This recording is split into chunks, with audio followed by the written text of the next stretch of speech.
Hello and welcome to the Uneducated PT podcast with me, your host, Carl O'Rourke. The goal of this podcast is to bring on interesting and knowledgeable people from all walks of life, learn a little something from each conversation, and for you, the listener, to learn something from each episode. So don't forget to subscribe to the channel, press the box below, show some support, and I'll see you on the next episode. Starting straight away, for anyone who doesn't know, explain who you are and what you do. Okay, my name is Sami Dowling. I'm a strength and conditioning coach. Yeah. Currently working with three teams. I work with Dundalk Football Club, the Dublin Ladies Senior Football Team, and with Ballymun Senior Football Team as well. And tell me a little bit how you came to being in the position you are. Oh, good question. Bit of a journey. Yeah, that we just spoke about, which I didn't know. I suppose the current positions, all like any coaching positions, they come through contacts. Yeah. So I suppose if I look at Dundalk, I started with them in November, so this is my first season with them. That came through a contact that I previously worked with and coached with. Similarly with Dublin, I got that contact through one of the coaches, Paul Casey. He would have been a player that I coached when he was with the 2011 Dublin team that we won the All-Ireland with. And then same with Ballymun, their new manager who's gone into that role. I worked previously with him when I was at Leinster. So that probably takes me all the way back to, I suppose, maybe the start of my journey. Yeah. I would have gone to school in Prez, like we were talking about, had a horrendous leaving cert, didn't get enough points for anything on my CAO, and was kind of like faced with this challenge of repeat my leaving cert or find another way to pursue a coaching career. Yeah. Like I was very much... Did you know when you were in school that this was something that you wanted to... Yeah, like from the age of 13, my auntie gave me this book at Christmas. It's mad, like she gave me this book, it was called the RFU Guide to Strength and Conditioning. So RFU, like the Rugby Football Union, the English rugby team. And God bless her, she gave it to me because she knew I was playing rugby and I was tiny. And I think she was just afraid of me getting hurt. So it was great because it was these old school workouts. But I had no equipment at home. So I just would create equipment at home. Like I had an ice hockey stick, so that became my barbell. I'd fill up milk bottles with sand and stones and would find a way to do exercises. And I remember like I suppose my early passion would have been to be a professional athlete. I wanted to be a pro rugby player. I wasn't going to be good enough to do that. I was like, find any sport that I'll work and train professionally and I'm in my happy place because I love to train. Was rugby your number one sport? Did you play anything else? Yeah, I played rugby as a kid here and I competed in athletics and sprinting as well. Yeah. So realised I wasn't good enough to do either of those professionally and I went to my career guidance counsellor and I said, look, I found this like profession. I got this DVD when I was in transition year on the Lions rugby team and I found this coach who was called a strength and conditioning coach. I was like, this is the best job in the world. I get to train professional athletes on how to become bigger, faster, stronger. So I get to apply the training that I'm doing, but I get to do it with athletes and I get paid to do it. And she was really nice and she said, look, the chances of that are like slim to none in Ireland. There's only 4 professional rugby teams. Why don't you do engineering in UCD? Wow. I was like, no, that's not what I want to do. So, look. You know, it's funny though, because like another child might, just take that straight away as, that's a no. So I'm going to go into something that I'm not passionate about at all. Yeah. And regret that 30 years down the line. Yeah. It's crazy because, look, you're faced with the choice of, you sit home and you talk to your parents about what are like the really solid career choices you should make. Or careers you should choose, and what are the courses then that you choose to go and study to do that, versus what is the career you want to do that's going to give you fulfillment. So, because I was into training from a very early age, I got like a foot in the door in the Esplanade gym at the time, which was down the beach. The Esplanade had a gym? Yeah. Did not know that. I know, that's a long time ago. Worked like behind the reception desk because I wasn't a qualified gym instructor or personal trainer. So in my last year in school in 6th year, I worked behind the desk to give me kind of a little bit of a feel of like what's the industry like. Yeah. Didn't get the points for my leaving cert to go and do sports science because that was the automatic route to becoming a strength and conditioning coach. So the 2 choices were repeat your leaving cert to get the points or find another kind of avenue into it. So my dad, to be fair, was like, look, there's a diploma in sports management in UCD. You have to pay to do it. So we'll get you a student loan And after, it's a 2-year diploma, and if you get your grades to be, if your grades are good enough, you then get automatic entry into their degree course, which I got the grades, and you go straight into the second year of the degree course. But at that time, that course was just sports management. And over the 2-year diploma, I didn't enjoy that there was no like applied coaching aspect to it. So I said, look, there's no coaching aspect to it. I don't want to work in the sports management like sector. So I then said, look, I've really enjoyed my last couple of years working in the Esplanade gym. They've gone from allowing me to be behind the desk to kind of supervising some classes. So why don't I go and do a personal training course? And then after that, the plan was then to go and do like a postgraduate, go in to study sports science as a postgraduate. Yeah. So I did my personal training course in Sallynoggin. Got the kind of gym instructor qualification in year 1, which then allowed me to coach a little bit more. Yeah. And I really enjoyed the coaching aspect, and then got an opportunity in school to assist there with Olin, who would have been my S&C coach. And that then took me down a journey of, I actually can't even quite remember how. That's what happened, sorry. There was the IRFU had a certified conditioning course that you could do in Limerick. It's a week-long course. I did that and kind of really applied myself. And Liam Hennessy, who was the director of fitness for the IRFU at the time, rang me up the following week and said, look, we're doing a study at the moment. We need some extra coaches. Would you like to come and view and assist? And I said, yeah. And I just turned it into the biggest networking opportunity like possible. Got to meet other coaches. And then I said, look, this is currently what I'm doing. I want to be a full-time S&C coach. Should I just bite the bullet now, leave halfway through Sallynoggin and do that? And he said, no. What I think you should do is your work placement that you have in Sallynoggin, instead of doing it in the gym that you're working in, let's get you into Leinster and let's get you opportunities to do all your work placements there. Do you think that like to become a successful strength and conditioning coach, that networking is probably one of the key components to achieving that? It's probably the number one. Because I was talking to Jack Lawrence obviously on the podcast, and I asked him a question. I go, what is one thing you wish you did more of, or what is one piece of advice that you pass down to younger strength and conditioning coaches? And he goes, network more. He goes, be a bit more ballsy, go and ask for opportunities, like talk to people. Yeah, couldn't agree more. Jack, by the way, who's an absolute legend. That's probably the first thing I tried to kind of teach him, was like, you have to be open to putting yourself out there. Yeah, and we talked about that like literally in every career nearly. Like if you're good at networking, it can take you so far. You have to. You don't know when you're going to come across that person again, and the doors that potentially could open. Even if it doesn't open a door right there and then, it might down the line. Yeah, and that's what happened. It opened up a door as an intern that eventually turned into an opportunity to apply for a full-time job that I never thought I'd get, that I ended up getting.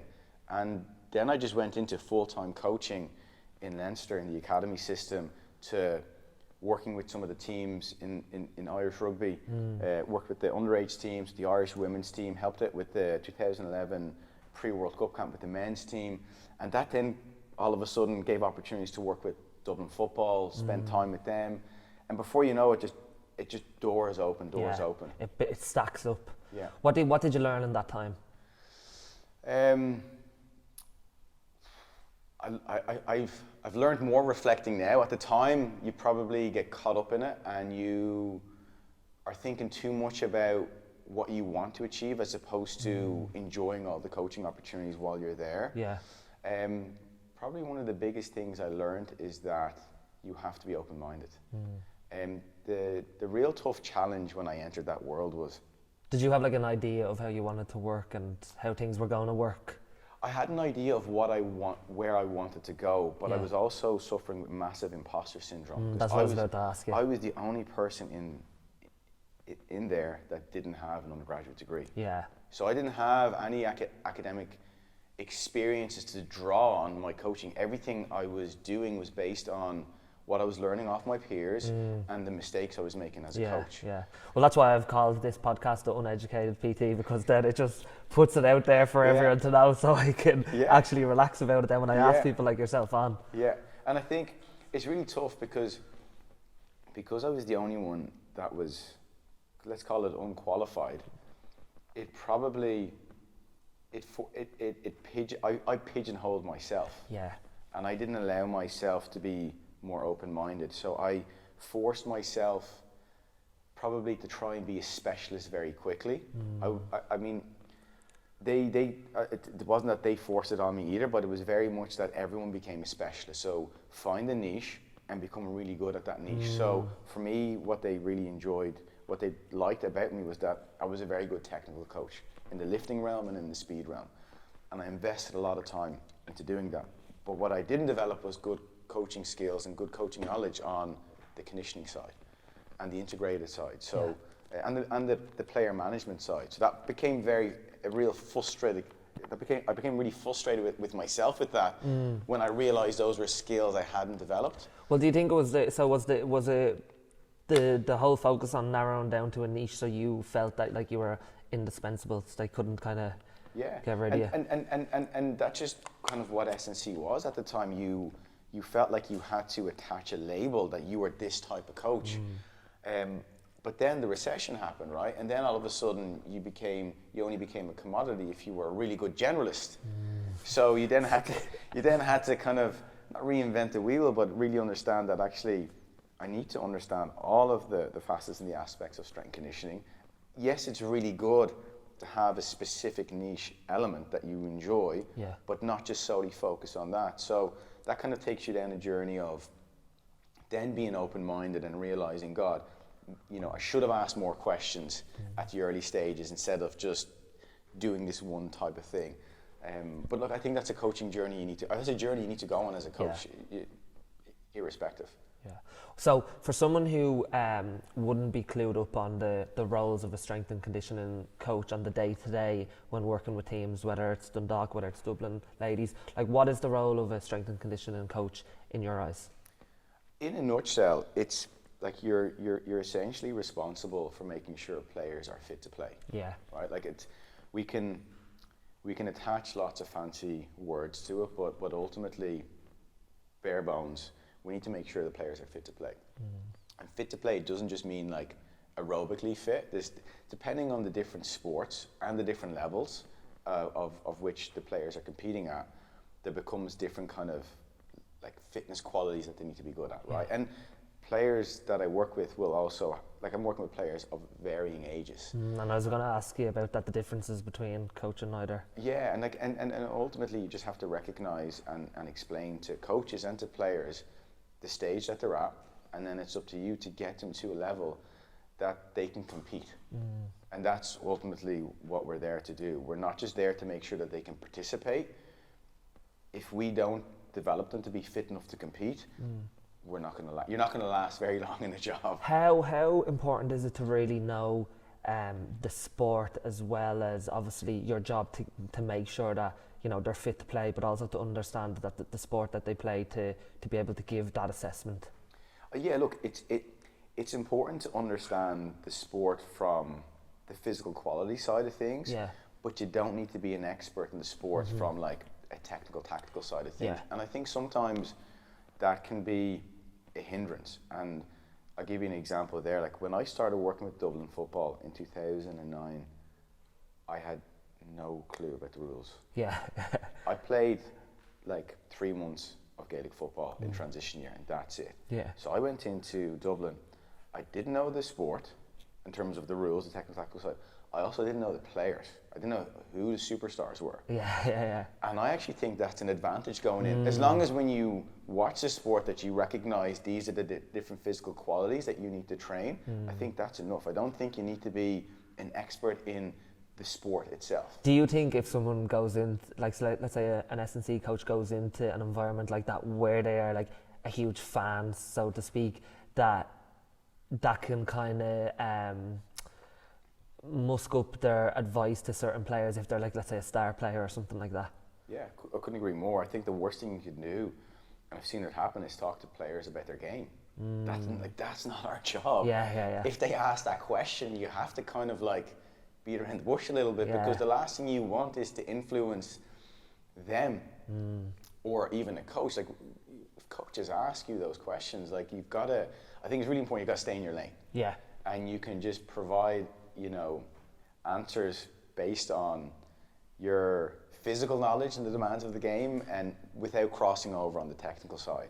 Unless you're qualified as well on that technical side. But I think there definitely are more challenges for a coach who is, say, coming away from having competed in that sport to then coaching the physical qualities for that sport, because there's just going to be that natural bias associated with it. So if they can separate the two, I think you're doing really well.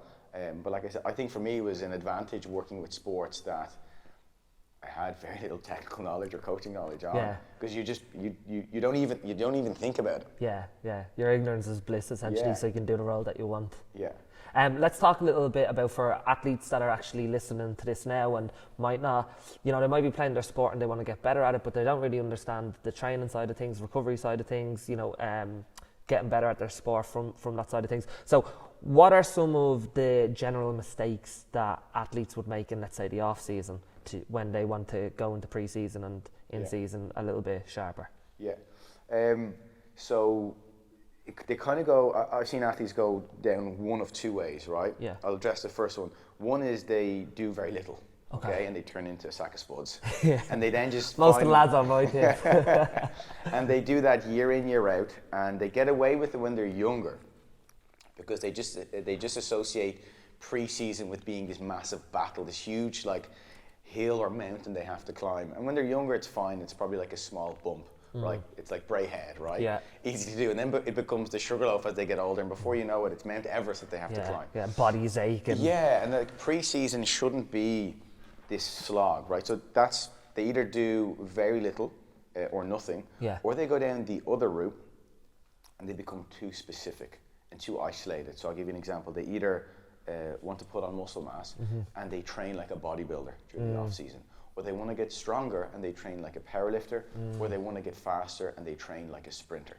Instead of thinking about, well, if I need to get bigger, what are the basic principles that I need to apply that a bodybuilder would use to get bigger, but then how do I apply them, well, for me and my sport and all the other different like training elements that I still need to have in my program so that I can still get a little bit bigger. So they get too isolated, they forget about the other qualities, and then let's say, for example, they put on the muscle mass that they're happy with, they then go back into pre-season training, and because they haven't addressed the other qualities, they end up getting injured. They break down because they haven't trained anything else, and all of a sudden the increase in intensity of training is so high, and they've lost those qualities that naturally they end up breaking down. It must be difficult for like amateur athletes who are trying to make it in their sport, who they're not going to have this type of knowledge in terms of knowing what to do in the gym and knowing how to train in the gym, and they might not have a strength and conditioning coach in their club and so on and so forth,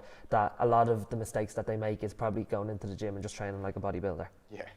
And it's harder now because I think social media probably adds fuel to the fire. All you have to do is type in what it is you want to achieve, right? And shoulder day.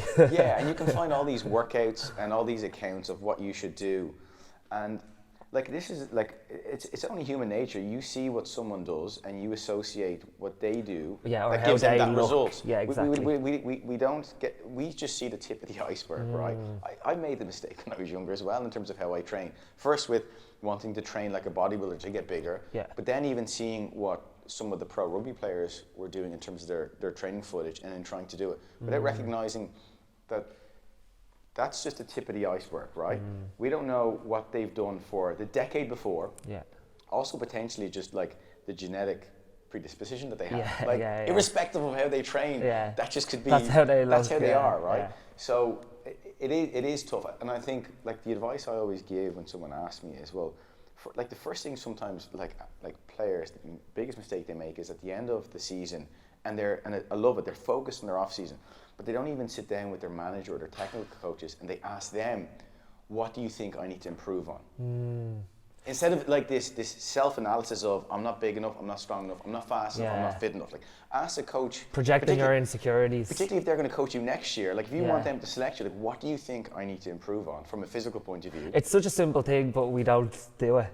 And then go to an expert, go to a trainer, go to whoever you feel that could actually program and provide you some knowledge, who doesn't know you, who could provide some form of assessment and go, okay, well look, based on what I'm presented with right here, these are the things you're really good at. Okay, these are the things you're not so good at, and probably in the middle, these are the things you want to work at. You want to work on. So let's kind of design a program that does a bit of everything. You know, that focuses on what you need to be good at in terms of like, here are some weaknesses that you have. Let's also focus on, let's put an element of focus because to keep you training of what you want to do. Let's not forget what you're good at as well, and let's keep that in there as well. Like, you know, let's keep your strengths as well. Like, we don't want to, you know, just focus on them either. But if you're good at something and you have certain physical qualities that allow you to be a good athlete, like, don't remove them from the program either. So having that kind of balanced approach in the off season, I think, is really important. And the off season is a really important stage where the first thing that you need to do at the beginning stage is unwind as well. Now, like I said, if you have an 8 or 12 week off season, you turn into a bag of spuds when you do nothing for 8 to 12 weeks. Give yourself like 7, 10, maybe 14 days of no structured training, right? As in, like, maybe the only bit of training you do could be, if you're on holidays, playing a bit of golf, playing a bit of tennis, or you see a class of some sort and you might do a few of them, right? Do that. And then still incorporate movement into every day. And then gradually build in an element of structure that focuses on your weaknesses, like I said, the things you enjoy and the things you're good at. And just make sure that there's a good balanced approach there. And as you then get closer and closer, whenever the time point is going to be for when there's a return to formalized training, make sure there's a gradual build-up so that your body's ready for that. And that's a big mistake people make. They go from just training in the gym for that full off-season period, doing no running, right? Doing no speed work, doing no technical side of things, like not kicking a ball, right? Then all of a sudden going into pre-season training, perhaps where there's like 3 training sessions a week. From the week 2 or week 3, there could be a game. It's just a recipe for disaster. They're like a robot going onto the pitch. Yeah. Do you find that, like, let's say athletes who, because most athletes probably are a bit over obsessive and they have to be in terms of their sport to succeed, but do you find that then if, let's say, on the off season that they don't take that break, that, you know, they could suffer burnout or injury through overtraining and stuff like that? Yeah, definitely, because naturally, like I said, the biggest thing that's removed during the off season is the game, right? Or the sport that they're competing in. And that's really tough, because when you're a competitor, that's what you look forward to every week, right? That's your whole week is built around that game, that opportunity to perform. So when that's removed, I think you're naturally going to want to replace that with something else that you can compete in and perform in. And it's really easy to, I suppose, make those pitfalls. But there's opportunities to compete in something else, or to find another focus that allows you to ultimately perform every week. And I think just having a little bit of guidance on that is important. And you can also do it by finding something else. Like, I always encourage athletes to find another sport that they could potentially do during the off season, or a class. So whether that's a fitness class or play 5-a-side football, like, try something enjoyable. Something there's a bit of banter to, but something that you feel like that gives you still that little bit of edge to compete with, without putting you into the realm of overtraining or getting injured. That's what I like. Basketballers and footballers and all, they all love to play golf, don't they? Because it's probably not gonna cause you an injury, but it still has that competitive. Definitely. Like, and it's the same with, I say to any of the football players, like, play your 5-a-side. From a technical point of view, it's great. From a, like, camaraderie point of view, it's brilliant. But from the physical side of things, of still getting, like, the short bursts of speed, the change of direction, it's brilliant from that side of things. So if that is the only bit of like speed, excel, decel stuff you're doing once per week, like, brilliant, we're ticking that box. Whereas old school managers would usually have the perceptions like, no, don't do anything in the off season, don't get injured, or don't do anything pre-season or other than them being in here and doing our training. Yeah, and there's probably like an element of, like, maybe insecurity associated with that as well.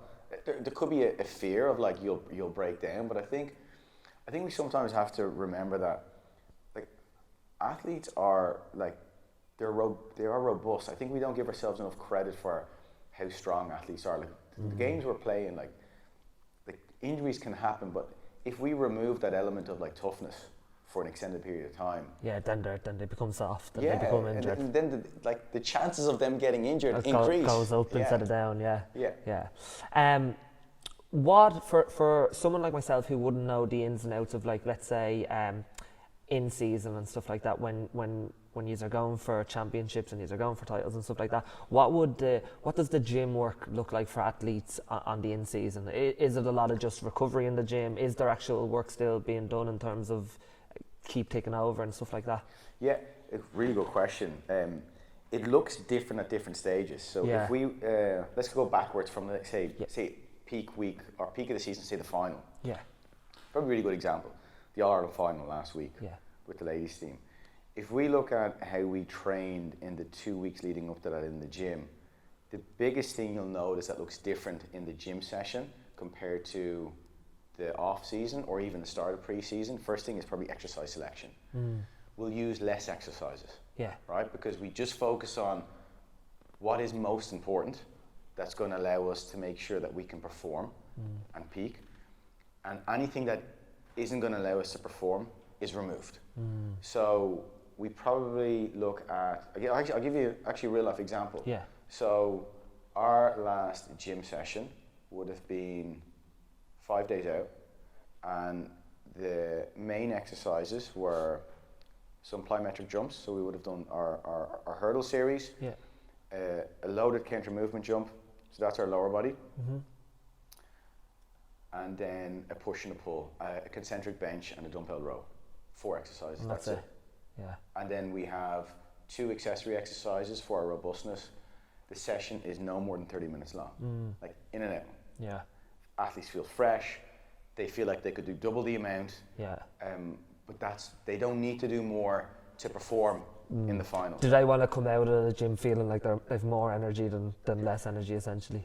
Some of them, some of them, and this takes a bit of time to work around, feel like some athletes don't like walking out of the gym feeling like there's still room left in the tank. I could see that. That's an education process, but definitely when we get to the final stages, like, they understand what's most important is how we perform in the game. Everything else has to supplement that, right? If it doesn't, if anything we do does not allow us to perform well in the game, it has to be removed. And that's like a tough journey to go on as a coach. Is that a maturity aspect as well in terms of the athletes you work with, that like you'll have like the youngers who would be like, oh, I want to train, the harder I work the better I'll perform, whereas as they get older it's like, no, I need to rest my body because I know I'll perform better on this given day if I pull back now. 100%. And like, that's where like exercise selection is so key, that they understand that why are we, it's not like why are we doing less, why are we doing what we're doing? So the reason we're doing what we're doing is so that we can perform at the weekend. Yes, it looks like we're doing less. Sorry. You're grand. Yes, it looks like we're doing less than the start of the in-season or during pre-season, but this is what, because during the off-season and pre-season, at the start of in-season, as we build up, we're still training to build physical qualities to be able to perform at the peak stage of season. Where right now, we're training so that like I said, so everything that we're doing with enough recovery allows us to peak. Anything that we're doing right now, if that provides too much stress so that we can't recover for that game, it has to be removed. So like I said, exercise selection is less. The other thing that's less is the volume. The volume is drastically reduced. And the intensity is there with exercises that needs to be. So like I said, our plyometrics, so our kind of low load exercises, the focus is on like speed of movement. All the heavy lifting has been removed. Or if we're doing any form of lifting, like I said, our concentric bench, we're reducing the range. Again, to remove that like risk of injury or that eccentric damage. The focus in season, like I said, with training is about performing in the game. So everything we're doing is there to make sure that we have enough time to recover so that we can peak. Where in the earlier stages, we're still training to develop certain adaptations. So performing optimally is not going to be there. So we're going to have more exercise. The exercise selection will be higher, the volume will be higher, and recovery won't be optimal within 24 hours to peak. And once everyone understands that, I think that's perfectly fine. As long as we understand where we're at, where we're going, and what the goal is.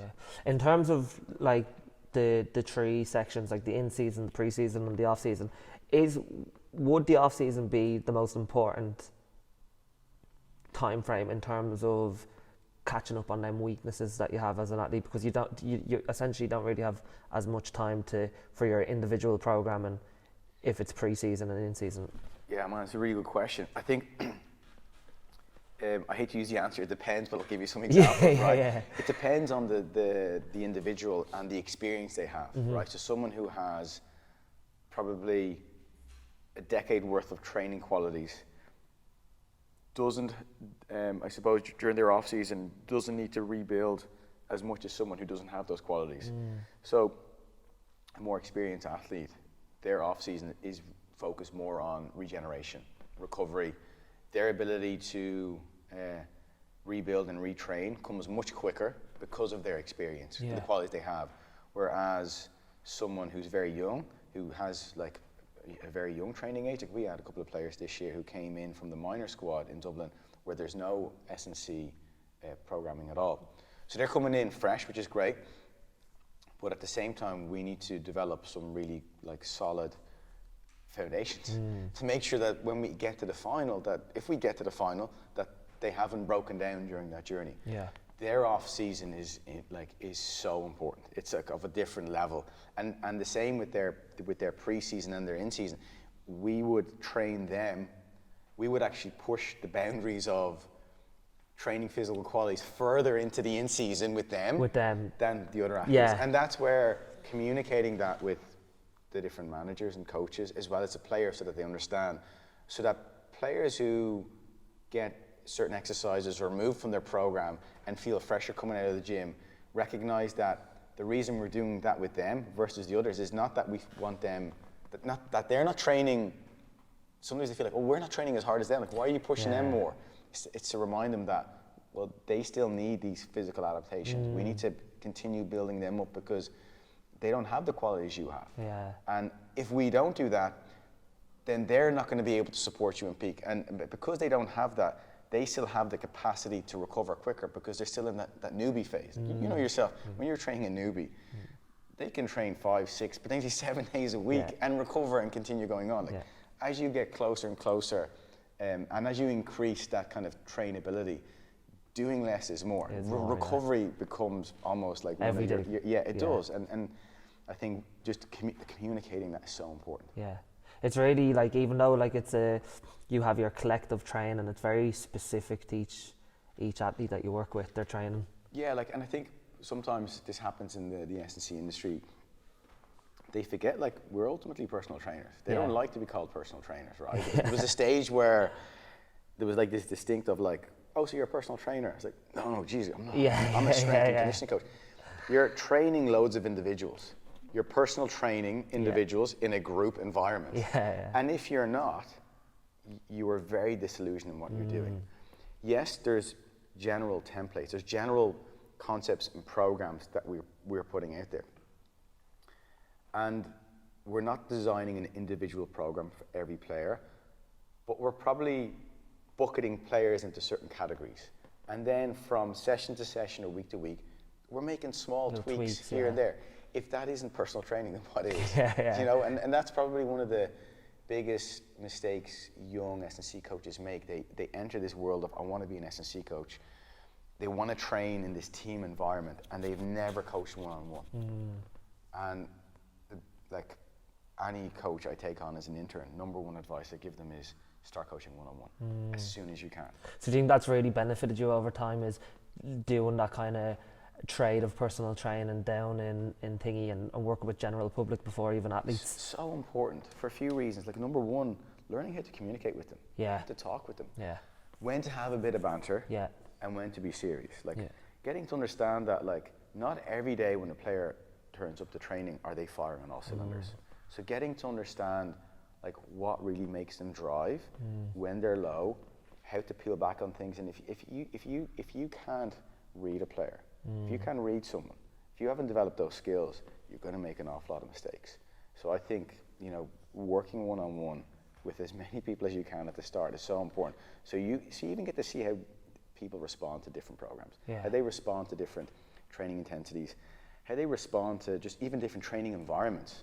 Some players you work with love working in large groups. They love the buzz and the music, and some players don't. Yeah. And just being able to understand that is really important. So you know when to have those conversations of when to, give them that pep talk and be able to recognize that, look, that's what they need right now. Yeah. And reading people really is repetition over time, isn't it? Yeah.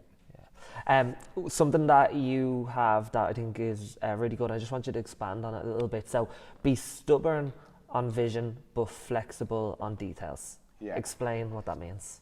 So Jeff Bezos, I saw him talk about that in in one of his documentaries, and it was like this light bulb moment went off, and I was like, this is what I've learned over time, what coaching is. In the early stages of coaching for me, it was you write your program, and this has to be adhered to, no modifying, and if anything changes, the program is flawed, right? Or if something isn't working, so if I design this program, which is like all the intricacies, which is the detail, if I'm not flexible on moving that, then the program is flawed. And over time, I've come to realize that that's not the flaw. The goal is the goal, right? So if we have a goal in mind, whatever that might be, we don't lose sight of the goal. Yeah. But there's many ways to get there. Yeah. Do you know what I mean? Like, many paths lead to Rome. Yeah. So if something doesn't work, which is the detail part, let's use an exercise, for example. I want to get someone stronger. I've always found the 5x5 principle works, they get stronger. I love the box squat, for example, like, got to teach them at the box squat, and that person just may not be anatomically designed well to squat. It doesn't have to be the box squat, it could just be like a general squat, right? Yeah. And being fixated on they have to do 5x5 with the squat, and if they don't do that, their leg strength won't improve. It's like, no, you're getting too bogged down on that detail. Yeah. We want them to get stronger. Let's think about the basic principles that we need in order for them to get stronger. And then there's many exercises we can choose to adhere to that. As long as we're not training to be a powerlifter when they actually need to put a barbell on their back, that's different. Yeah. But that's nearly goal more so than details. Exactly. So over time, just kind of realize that don't lose sight of the vision, but be flexible with the detail in terms of how we want to achieve that. And with that, I just think over time, it's just reflection. Yeah. And being open-minded. Like, it's so tough for me because you'll have things that worked in the past, so then you think if it worked in the past, it always works. Yeah, like rinse and repeat. Yeah. And if it doesn't, like, then again, something's flawed with how I'm doing it. It's like, no. It comes back to imposter syndrome, not being open-minded in the start of my journey, asking questions, and also asking the right questions. Yeah. And that's probably what I've done is, like, I ask more questions now than what I did when I was younger. I was afraid to ask questions when I was younger. You don't want to look stupid. Yeah. It's like, what do you mean? How do you know the answer to that? Like, this is the most basic thing. So, that's why I really adopt that philosophy of, like, it's being flexible with the detail is really important, but like, be stubborn with your vision and don't deviate from that, and don't be afraid to, like, communicate that with the right people. And that was really important when I work with teams. I always ask, like, well, what's your vision here? Like, how do you feel I can contribute? Because I want to be really, like, I'll be open-minded, but, like, in order for me to be able to contribute, I need to understand what the vision is here. So we have, like, this, like, level of, I suppose, understanding. This is what I feel I can do. If that's aligned, if the philosophy is aligned, brilliant. But 9 times out of 10, the philosophy isn't aligned because we're not open enough about the vision. And if we're not open enough about the vision, then, like, how are we going to get there to the goal? Yeah. So I suppose that hopefully that explains it. No, it does. But that's, I think just being. You need to be adaptable to all situations. Yeah. As long as you're still going in the direction that you want to go. Yeah, and sometimes you need to take a step back, and that's okay. As long as you recognize that that's not a sign of weakness either. Because that can sometimes happen. It's like, well, that's it, isn't it? It becomes ego then, doesn't it? Yeah, definitely. What is the wisest thing that you have ever heard someone say in the S&C space that you've adopted? So this is one that, like, again, you sometimes have to learn by mistake, but adding more weight to the bar today, doing an extra rep or doing an extra set or potentially an extra training session this week is not going to allow me to be better to perform this weekend. So doing that little bit of extra, doing more today is not going to make me better at the weekend. However, doing more today could break me and not allow me to be better at the weekend. So doing more isn't always better. And it's just that, again, reaffirming confirmation with the coach. And it's really tough when someone's making progress and they're looking at you going, can I have more weight? And you're like, oh God, like I think they could. Like some numbers, you know, like they've just back squatted 195. Can I do the 200? And it's tough because you feel like, oh, if they do that, like I've helped contribute to that. They're happy, and then more importantly, it's like the coach thinks more importantly, I'm really happy. And you've got to think about more importantly, what's the best thing for them so that they can compete at the weekend. What we do today is not going to make us better to compete at the weekend. There's the compounding effect that we do from session to session, you know, week to week, month to month, that allows them to ultimately be better. But doing more today does not make them better at the weekend, and it's just always like remembering that and communicating that with the athletes as well. And I would imagine that for athletes, like they associate you with this lad's going to make me stronger and this lad's going to get me stronger, and it's that push and pull. They're trying to, the athlete will always try to push, and you have to pull them back. Yeah, and like they trust you ultimately. So doing the more is probably one of the best things. It's actually coupled with another one. And look, you've come across this, like they don't care how much you know until they know that you care, right?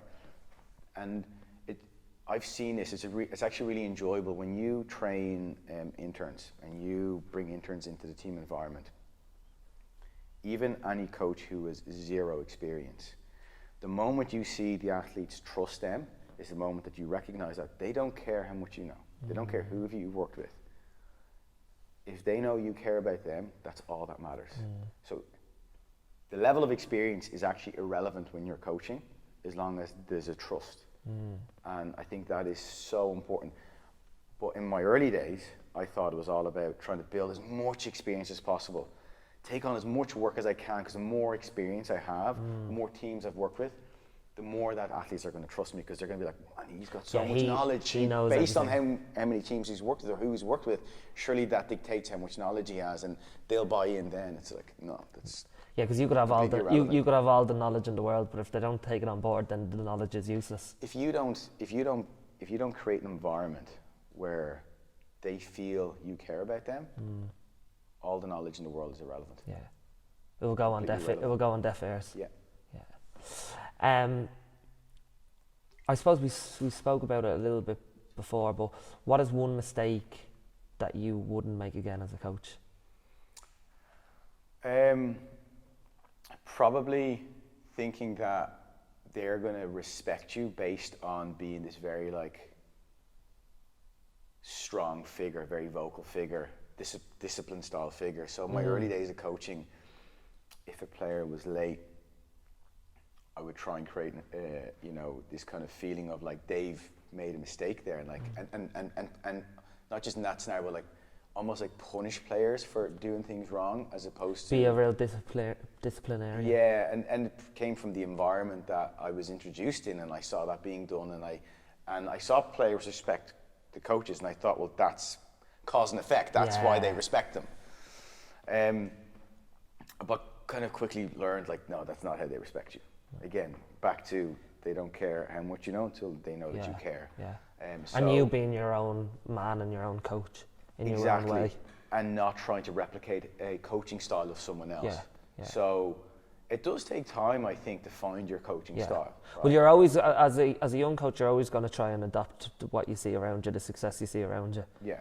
So that's probably some for good, some for the bad. Yeah. So that's like one of the early mistakes I made, and probably another one is just trying to take on too much, trying to take on too many roles. Like, I hated saying no. Yeah. And it wasn't like that. I thought like, oh, it looks good, but I just love to help. Like, as coaches and trainers, like when we feel like someone's like needs some guidance, it's really hard to say no to that.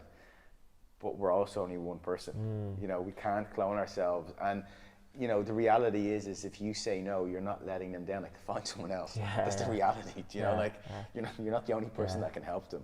I suppose when you're young and your young coaches like say yes to you're right, and say yes to as much opportunities as possible for anyone to ask you anything, and then as you get older, it's like, all right, I don't have time to. Yeah, and then you also, like, if you say yes, if you fill your calendar up with every hour of the day to coach, right? You don't have time to, like, reflect and think clearly as well. You literally just go from, like, session to session to session, and you ultimately, and it's happened to me, you just burn out. Yeah. And what use are you then to the people that you're servicing then? Like you said, less is more. Yeah, completely. Yeah. Speaking on that, I read that you took before you started the season with Dublin and with Dundalk, you took some time out. Is that correct? Yeah. So, why did you feel like it was the right time to get back into it? Was it like a time of reflection? Yeah, like initially, like COVID probably was like, so I took time out initially because I had no choice. Yeah. So COVID just, like, completely ripped the carpet from under you when it came to being a coach, particularly when you're working with teams. Yeah. Because you, at the time, couldn't work with teams. And then as you go back to work with them, financially, teams didn't have the budgets they did before. So all of a sudden, that then is gone. So you kind of pivot and move. And I also was really enjoying time at home, truth be told. Jacob, during COVID, I think was 2 turning 3. So I really enjoyed spending time at home with Jacob and Emma, and kind of learned for the first time in my life what it was like to be at home for dinner all the time, to be home for weekends. So I kind of pivoted a little bit to find a career that allowed that, to be at home. We then were expecting twins, so I needed to be home. And then once they became, I suppose, old enough, and I had an opportunity to reflect during that time. I think I'd spent like maybe 2 years not coaching and trying to pivot and find another way. I just was really depressed, and I was also very frustrated that I was finding a way to make a living, yet I'd 15 years of experience. I'd gone and done my master's in strength and conditioning, so I felt like I've, like, plugged the gap academically, which really, like, wasn't there at the start from an imposter syndrome point of view. I was then also, like, really annoyed that I've built up all this knowledge. As much as I can transfer some of that skill set, I felt like I have so much to give that I can't actually apply, and I got really frustrated. So I sat down with them and I said, look, this is where I'm at, and I want to find a way where I can still be at home and spend time with you and the kids, but where I can do what I love to do.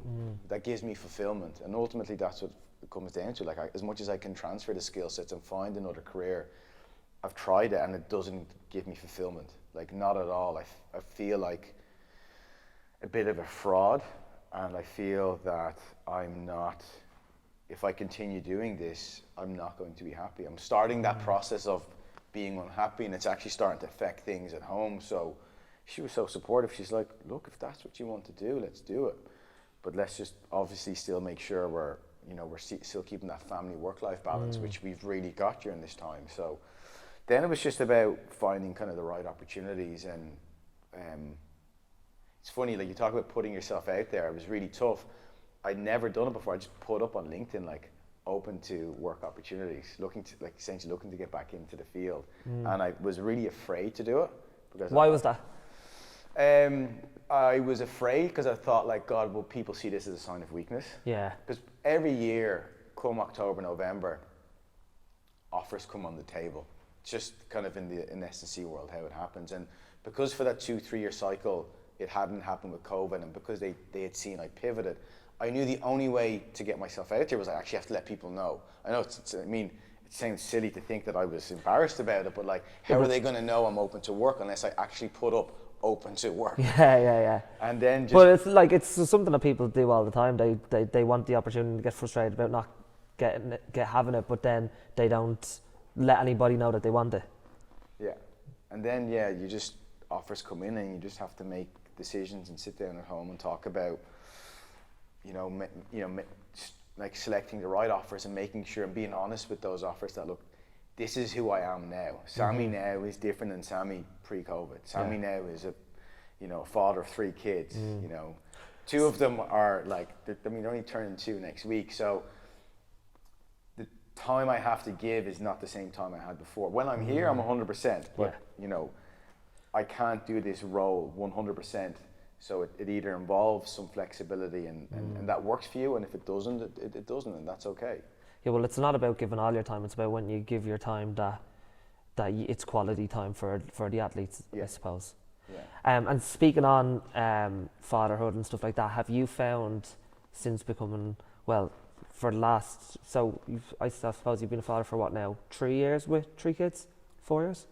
2 years with 3 kids, and then yes, Jacob just turned 6, so yeah. So do you think that in terms of the role you play as a father, does that translate over into your coaching at all? Yeah, and that's it's a funny one, because you don't realize it until you're a dad, that all of a sudden you start to really recognize. The biggest one is probably how you communicate.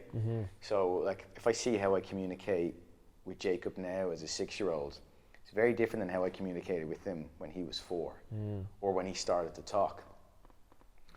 And you essentially, you have to figure out how to communicate with him so that he understands you, because that's his biggest frustration, the kid's biggest frustration through their journey, right? From the moment they start to communicate in any sense or form, to when they start to have some words, to when they can talk, to when they can actually understand. And then I kind of recognized that that's exactly what happens with athletes, with players, with clients. When you're discussing something with them, you're communicating with them, you have to find a way to find common ground, to talk the same language. I can't talk to a player the way I talk to you. Potentially at some stages I may, if I educate them and we go through this journey, but that's what it is, it's a communication journey. So I need to find a way that when I talk to 18-year-old Niamh versus 28-year-old Hannah, right? There's a 10-year difference. Huge difference in what's going on in their life. Exactly. How they'll react to your conversations, communication. And the experiences they've had as athletes with coaches, and the language and knowledge and understanding. So being a dad has definitely helped me with that. And what about being a coach to being a dad? Do you find that because you've been in the coaching game so long that helped you with the transition of becoming a father? Yeah, it's funny because it's the same. You end up realizing you become a little bit more. You become softer in some aspects, because you realize that, again, for your kid to understand what you're doing with them or how you're trying to communicate with them, it's the same in reverse. So I can't talk to Jacob the way I talk to you. I need to find a way that the biggest thing for kids is to give them an opportunity to learn that you're there to listen and understand. So I think what coaching has helped me with on the side of being a parent is it's helped me realize the more I listen to my kids, the more I give them an opportunity to allow me to understand them, the more open the conversation is going to be. And that's probably the other thing, being a dad, I think has allowed me, my coaching style is I'd say softer now. If you asked an athlete I coached 10, 15 years ago to walk in and follow me for a week now, to be completely different. Softer in tone and more understanding. And but you wouldn't want to be the same coach that you were 15 years ago, because it means that you haven't grown as a... But even apart from the growing, say in knowledge, but I think really more even how I communicate and the tone and the level of understanding. That's your emotional intelligence coming through then, I suppose. Yeah, definitely.